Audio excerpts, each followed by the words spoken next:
Good evening, good morning, good afternoon, wherever you are in the globe. I'm the Hoodie Van Man in Cambodia, Phnom Penh. I'm here to say thank you very much for watching my videos. I hope you were slightly entertained.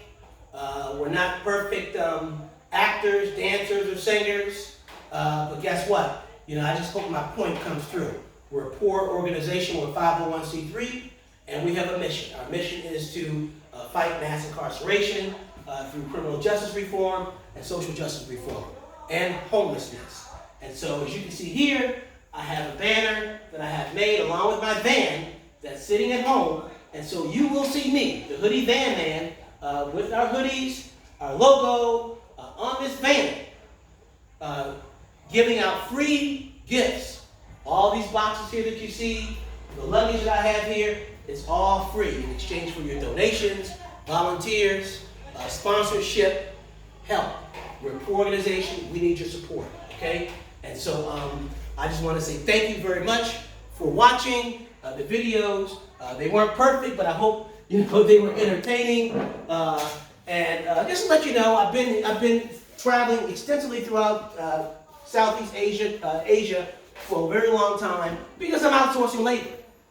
I cannot afford to hire 20 or 30 people in the States to sew, cut, design, you name it, everything that needs to be done. It will cost me an arm and a leg. And so what I do is I outsource. Unfortunately, I'm a man of many trades, and so I have to come up here, spend my time, get everything done, get all the boxes packed, and then ship them back for action back in the States. And as you can see, I have another banner here that says that we are in the middle of a $1 million fundraiser, okay?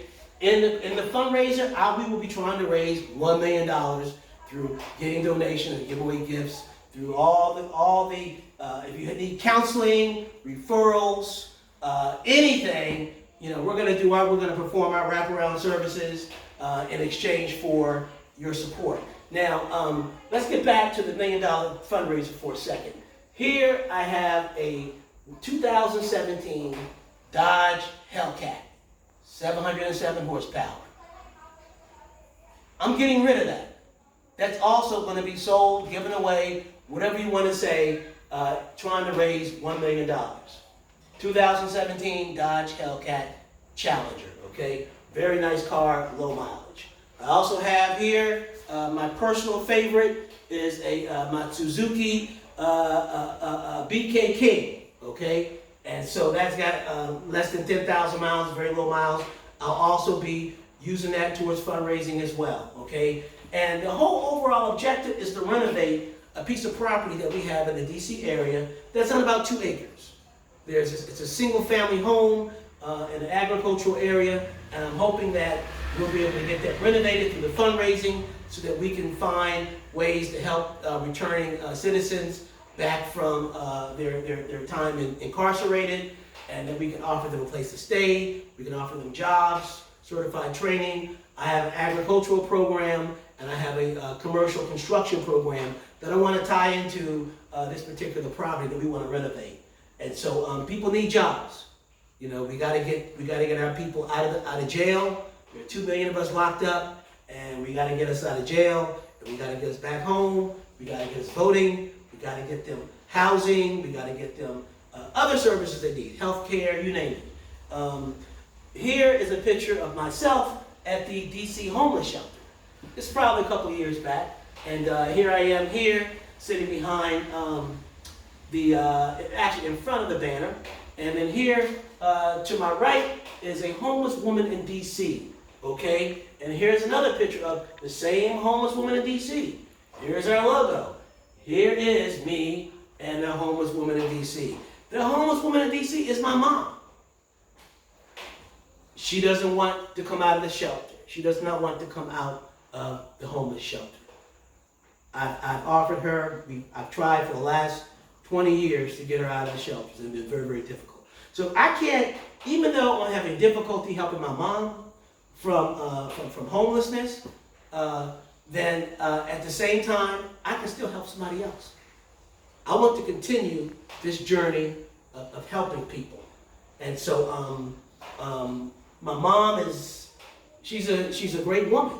You know, she just has issues, and so that's part of why I'm fighting, why I'm not going to give up. I'm going to fight this fight to the end, trying to fight for criminal justice reform and social justice reform, because my mom happens to be one of the main persons that I've been supporting for the last 20 years, 25 years, trying to help break the cycle of homelessness. And it's been very, very, very difficult because of mental health challenges and the like. But I'm hoping that I'll be lucky when I come back home, and let's see what I can do. But that is her face right there. That is one of the reasons behind my mission. I know people are probably saying, why is this African American man in Cambodia working to produce, manufacture household goods, consumer goods, clothes, garments, and then shipping this stuff back to the States? Well, guess what? Yeah, I'm outsourcing labor, but my mom is homeless, and so that's one reason why I'm doing it. My organization has been around since 2000, May of 2000.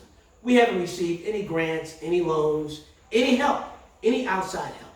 And so, I guess you can say that that I am going to jump into social activism. I'm going to be hitting the streets every single day.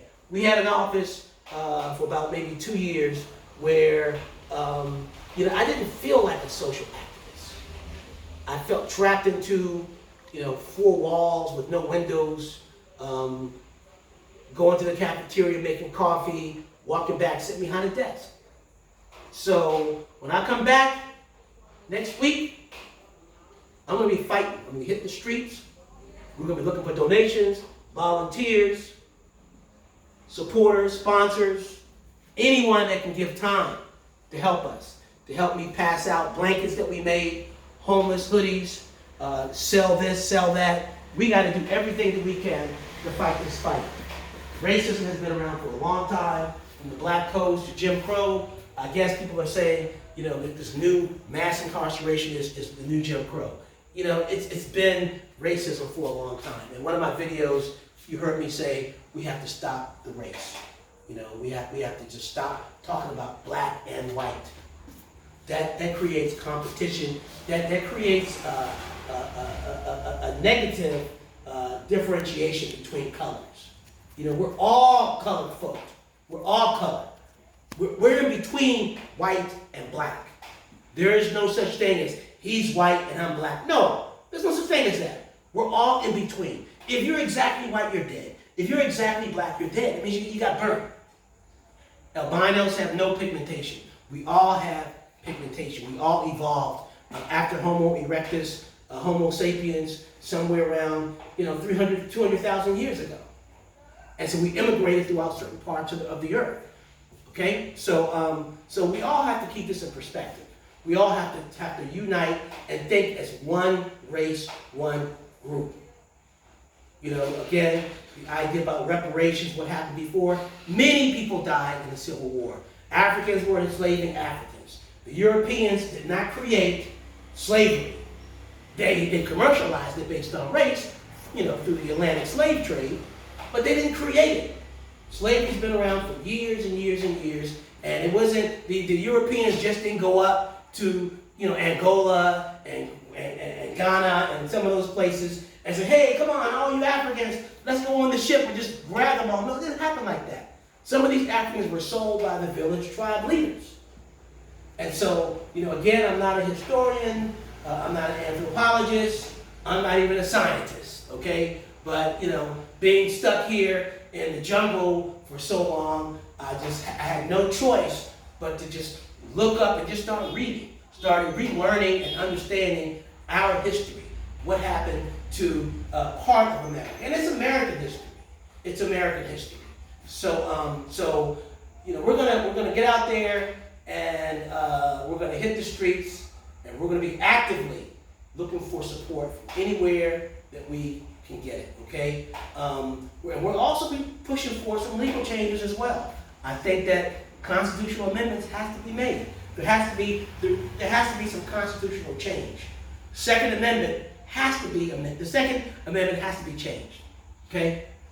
everyone just can't own guns. That's just crazy. Back when, in the 1700s, when we were a British colony, and then, we had to fight the British to fight for our freedom, which is, actually a contradiction, because, how you fight for your own freedom, but you're enslaving other people. So anyway, it's crazy that everyone has guns and all these mass shootings are taking place. So there has to be some change in that respect. So we'll be looking at, many, many forms of social justice reform, okay, and then criminal justice reform. And when I say criminal justice reform, I'm talking about not just reforming the police department. The corrections has to also change. The correctional officers need to have training. You go into jail one way and you come out worse. Not just from the other inmates, but also from the correctional officer. So again, I'm not going to talk long. I just want to say thank you. I want to say goodbye. And I want to say, hey, I look forward to meeting everyone in person so that this is my luggage, and you'll be seeing these boxes, and you'll be seeing me in my glasses, and you'll be seeing me in my hood and my hoodie, okay? I will not have on sunglasses all the time, but I will have sunglasses on some of the time. I have to use glasses, regular glasses at night. So I look forward to seeing everyone and talking to everyone. If you have any questions, you can call me at 301-532-7717, or you can email me at the hoodievanman@gmail.com. All right? Thank you very much. Akum. See you later and goodbye.